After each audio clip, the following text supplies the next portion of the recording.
bob पीछवरवा हो जीरवा के बगिया हो अरे जीरवा के बगिया हो अरे जीरवा फरला कचनार छोटी ना नदी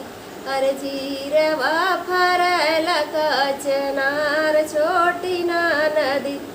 जीरवा बटोर गैली टूटही बढ़निया हो अरे टूटही बढ़निया हो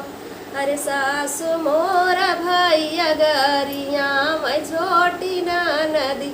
अरे सासु मोर भैया गरिया मैं छोटी ना नदी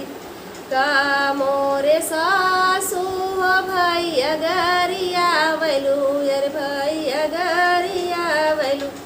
अरे भैया हमरे मम्मी कह दुलरुआ छोटी ना नदी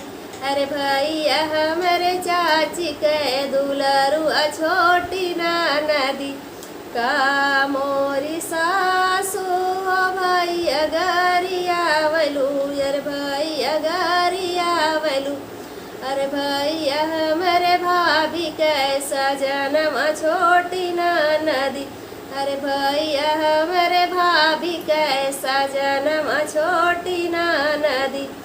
एतनी बचन सुनी सासु बढ़ैतिन हो अरे सासु बढ़ैतिन हो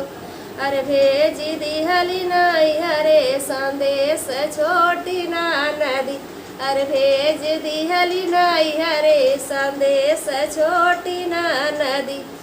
एतनी बचन सासु सुनहु न पावली हो अरे सुनहु न पावली हो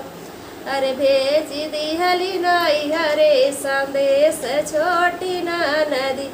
अरे भेज दिहली नहीं हरे संदेश छोटी ना नदी एतनी बचन बाबा सुनहु न पावल हो अरे सुनहु न पावल हो अरे चली दिहल बिटिया के देश छोटी ना नदी अरे चली दिहल बिटिया के देश छोटी ना नदी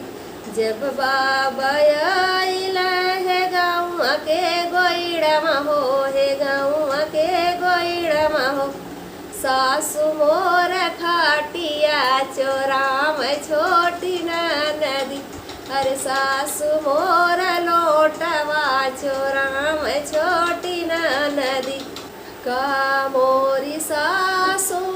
खाटिया चोरावलू अरे लोटवा चोरावलू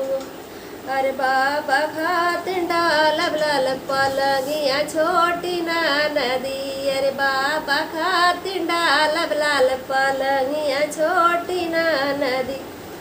अरे भैया खाती फूलवा कह गिलसिया छोटी ना नदी अरे भैया खाती फूलवा कह गिलसिया छोटी ना नदी